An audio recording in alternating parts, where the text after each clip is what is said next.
Yoma Daf Ain Gimel.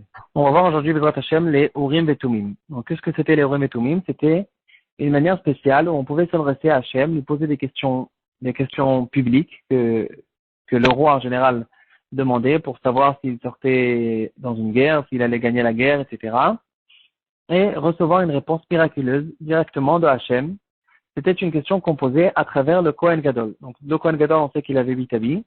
Un de ses habits, c'était le Choshen. Dans le Choshen, il y avait ce qu'on appelle les Urim et Tumim. On va voir dans ce shiur Bezrat Hashem qu'est-ce que c'était exactement les Urim et Tumim et comment est-ce qu'on s'adressait au Kohen, comment on recevait la réponse. Et donc, en tout cas, les Urim et Tumim, c'était dans le Choshen, dans le pectoral du Kohen Gadol qui se trouvait sur sa poitrine. Et il y avait 12 pierres précieuses sur lesquelles il y avait gravé le nom des 12 Shvatim, Reuven, Shimon, Lévi, etc. Et pour compléter, il y avait écrit aussi Avraham, Yitzhak, Yaakov, Shivte, Yeshurun. Comme va le dire la Gemara, comme ça on a toutes les lettres de l'alphabet. De cette manière-là, toute question qu'on peut poser à Hachem, on peut recevoir une réponse spéciale à travers le Urim et Tumim. Alors, déjà, la traduction de Urim et Tumim. Urim, c'est bien du mot or. Or, c'est une lumière, parce que les lettres, pour recevoir la réponse, les lettres, elles, illuminaient, c'est-à-dire les lettres qui vont nous donner la réponse. Par exemple, on voulait savoir si on fait la guerre. Alors, il y aura les lettres Allez, Aïn, Lamed, He, qui va nous dire, tu peux monter, tu peux y aller.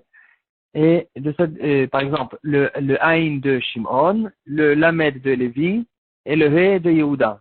De cette manière-là, ces trois lettres vont s'illuminer, et donc, ça va nous donner la réponse. Et Tumim, ça vient du mot Tam. Tam, ça veut dire parfait, sans défaut. Donc, c'est de cette manière-là, en fait, qu'on aura une réponse complète, une réponse claire de Hachem directement pour savoir comment, qu'est-ce qu'on fait, de quelle manière on se comporte dans le public. Donc, on va voir aussi dans le Rambam, Perek Yud Alakha Yud Aleph de Ilchot Klei Hamikdash. Il va nous expliquer comment ça marchait. Déjà, dans la Gemara, on a une belle description.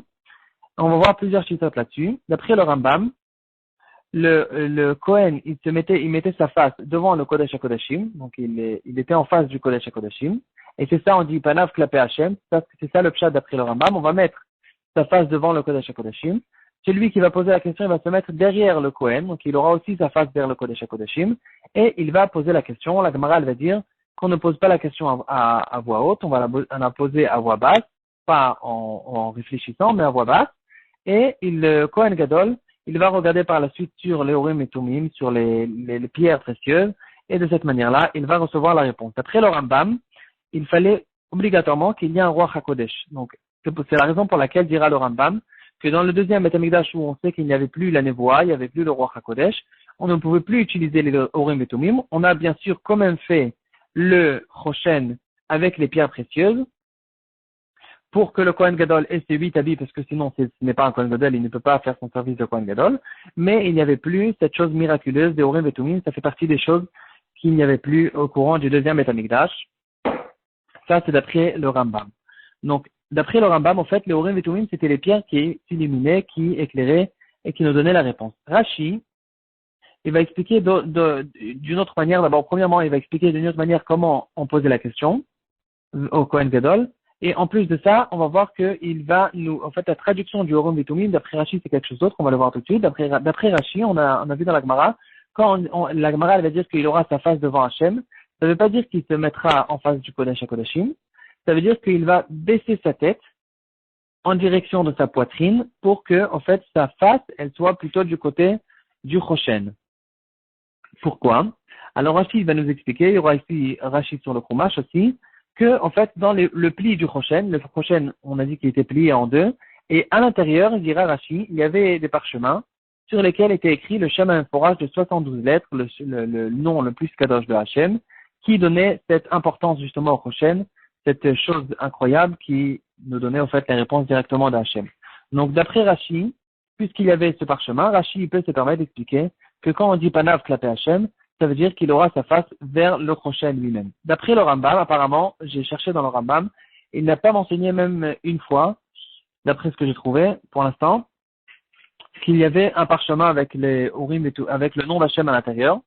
Apparemment, le Rambam, il pense comme d'autres Rishonim, donc c'est pas une chita que j'ai inventée, il y a des Rishonim qui pensent, c'est son Cholek sur Rashi, qui disent qu'il n'y avait pas du tout ce parchemin, c'est écrit nulle part dans la Torah, il n'y avait pas ce parchemin où il y avait les 72 lettres, et donc le Rambam sera obligé d'expliquer que les Urim et Tumim, ça veut dire les lettres qui vont s'illuminer, et quand le Kohen il sera devant Hachem, donc forcément, devant Hachem veut dire devant le Kodesh HaKodeshim.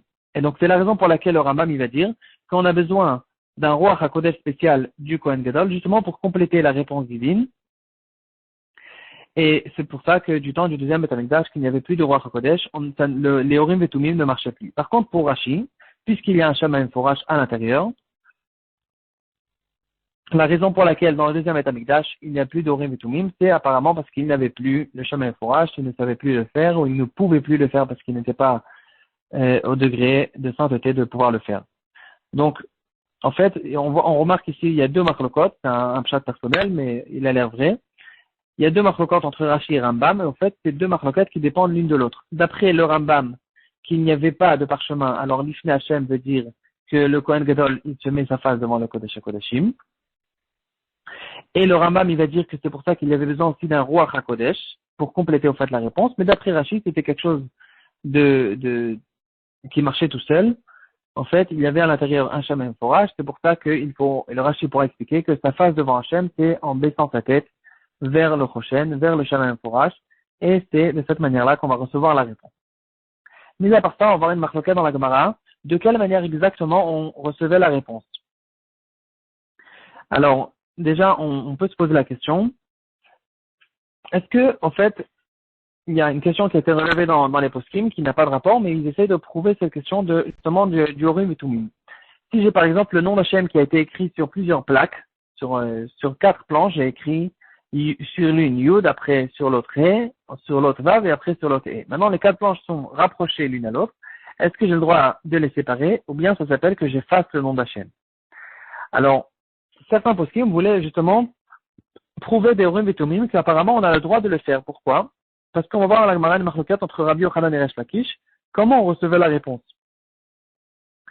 Et d'après Rabbi Yochanan, les lettres, elles sortaient, c'est-à-dire elles sortaient vers l'extérieur ou elles éclairaient, et c'est tout. Maintenant, elles étaient quand même désordonnées, et donc il y avait un travail personnel du Kohen Gadol d'essayer de mettre les lettres en ordre pour connaître la réponse.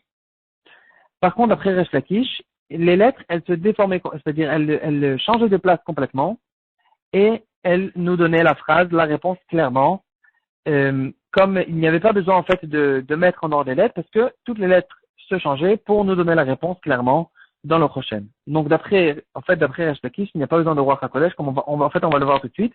Le Rambam, maintenant on va le retrouver dans Klam Mikdash, Perek Tet à la Chazaïn. C'est le Rambam d'avant, il était dans Perek Yud à la Chayud Aleph et Yud. En tout cas, le Rambam, il va nous dire que, mis à part ça, on a dit que pour compléter les lettres, il y avait écrit Abraham, Yitzhak et Yaakov, Shivte K, donc Shivte Yud He, le nom d'Hachem, les Shvatim de Hachem, et comme ça peut nous compléter toutes les lettres. Donc, d'après le Rambam, qu'il avait écrit Shivte K, Yud Ke, donc on voit ici encore une marloquette, que d'après le Rambam, c'est écrit Shivte K, dans notre Gemara, c'est écrit Shivte Yeshurun. Donc, d'après le Rambam, c'était écrit Shivteka. Et si maintenant on va expliquer, comme un Resh Lakish, que les lettres se déformaient complètement, alors apparemment, ça peut nous causer un problème. Parce que si justement ce mot de Shivteka, le nom d'Hachem, il va maintenant se déplacer, il va se déformer pour pouvoir me donner une réponse, alors dans ce cas-là, on peut peut-être considérer ça comme effacer le nom d'Hachem. Donc apparemment, on voit que ça ne s'appelle pas effacer. Donc aussi, si j'aurais le nom d'Hachem qui a été écrit sur 4 plaques différentes, j'aurais le droit apparemment de les séparer. Comme ça, veulent expliquer certains poskim. Par contre, dans le shoot Avnei Zikaron, il va nous dire quelque chose d'incroyable, qu'en fait, il n'y a aucune preuve de là-bas. Il va nous dire comme ça. D'après le Rambam, alors c'est vrai que le Rambam, il pense que c'était pas écrit Shivte Yeshurun, c'était écrit Shivte K, Yud Ke. Et par contre, alors, donc toute la preuve, elle peut être que d'après le Rambam, parce que Yeshurun, c'est pas le nom d'Hachem, et donc on peut déformer complètement, changer l'ordre des lettres, il n'y a aucun problème. Donc tout le problème, en fait, il se réveille d'après le Rambam. Par contre, le Rambam lui-même, il tranche la halakha comme Rabbi Yochanan, que les lettres ne se déformaient pas, ne changeaient pas d'emplacement, juste elles éclairaient ou elles sortaient, et comme ça le Rambam tranche la halakha. Donc c'est au fait, on pourrait peut-être dire que le Rambam c'est les shitato. Donc le Rambam, tout ce qu'il dit Rambam, c'est dépend l'un de l'autre. C'est la raison pour laquelle il y avait besoin d'un roi HaKodesh, parce que la réponse n'était pas claire dans le prochain, il fallait quand même un travail du Kohen Gadol pour pouvoir mettre les lettres en ordre et recevoir la réponse. Donc d'après le Rambam, maintenant on revient au calcul du shoot Avnei Zikaron, il va nous dire que toute cette preuve qu'on a le droit en fait de séparer les lettres, c'est que d'après le Rambam, qui dit qu'il y avait écrit Shivteka et pas Shivteshu. Donc si c'était écrit Shivteka, maintenant d'après le Rambam, si on reste dans la Shita du Rambam, le Rambam lui-même il pense que les lettres ne changeaient pas d'emplacement, et donc juste elles éclairaient sur leur place. D'après lui, il n'y a plus aucune preuve parce qu'en fait, je n'ai pas du tout effacé le nom d'Hachem. Donc d'après là, il n'y a plus aucune preuve et peut-être que on n'aurait pas le droit effectivement d'écarter le nom d'Hachem qui était écrit sur plusieurs plaques. Et peut-être, on pourrait dire que d'après Resh Lakish, que les lettres, elles se changeaient d'emplacement pour me donner une phrase normale. D'après lui, peut-être que c'était écrit Shivte et Shurun et pas Shivteka. Donc, en fait, pour pouvoir recevoir la preuve, il faut sauter sur deux shittot. Donc, il n'y a plus de preuve. Maintenant, il y a une autre question qui a été relevée dans les poskim, c'est est-ce qu'on avait le droit de poser la question Orim et Tumim pendant Shabbat? Est-ce que ça s'appelle une écriture ou pas? Alors, en fait, on pourrait dire que ça aussi, ça dépend de la marloquette entre Rabbi Yochanan et Resh Lakish. Si les lettres juste elles éclairaient, il n'y a aucun problème. C'était pas éclairé de manière électrique. Donc il n'y a aucun problème d'utiliser le Orim et Tumim pour pouvoir poser une question pendant Shabbat. Par contre, si les lettres maintenant elles vont changer de place pour me donner une phrase. Par exemple, dans le cas de aller, on va demander est-ce que je sors à la guerre, on va me dire aller, Aïn Lamedhe, et donc les lettres elles se rapprochaient les unes des autres. Et ça me formait le mot aller. Donc peut-être que ça s'appelle écrire pendant Shabbat. Alors effectivement, dans le Sefer Nachalat Binyamin, dans Mitzvah Kuf Aleph, il va nous dire que ça dépend de la marloquette entre Rabbi Yochanan et Resh Lakish. D'après Rabbi Yochanan, que les lettres juste elles éclairaient, il n'y a pas de problème. Mais d'après Resh Lakish, ça s'appelle écrire pendant Shabbat. Par contre, le Maharsham, il n'est pas d'accord avec ça. Dans Da Torah, il va dire que d'après tout le monde c'est permis, parce que ça s'appelle pas du tout une écriture. Moi, c'est que de manière indirecte que je cause que il y a un miracle qui se fait et qui écrit la réponse, mais en fait c'est pas du tout moi, c'est pas considéré comme moi j'ai fait la melacha. Donc en fait ça nous rappelle en fait la question connue qu'on connaît à propos de Shabbat. Est-ce que quand il y a écrit des lettres sur un gâteau, j'ai le droit ensuite de couper les lettres? Donc dans les poskim ils en parlent longuement. La elle n'est pas très claire. Apparemment le Rama il ne permet pas. Les Sfaradim ils sont plus méqués là-dessus. Mais il y aura aussi certains poskim qui diront que de couper entre les lettres. Par exemple, j'ai un gâteau d'anniversaire où il y a écrit là-dessus Mazal Tov. Alors j'ai le droit entre le mem et le zayin de couper, d'après certains poskim, pas d'après tout le monde, et parce que je ne considère pas ça comme effacé, parce que le mem il est resté, le zayin il est là, il est resté, ou bien de rapprocher des lettres, c'est la même question si j'ai le droit de faire un puzzle pendant Shabbat, ou bien toutes sortes de jouets d'enfants où on rapproche des lettres les unes avec les autres et on forme des mots. Est-ce que écrire ça veut dire former les lettres elles-mêmes, ou bien même quand les lettres elles sont déjà formées, elles existent déjà, quand je veux former un mot, une phrase, est-ce que ça aussi ça s'appelle écrire? C'est des grandes marloquot dans les poskim. En ce qui concerne justement une Shabbat, on va pas rentrer là-dessus, on va pas rentrer dans les détails.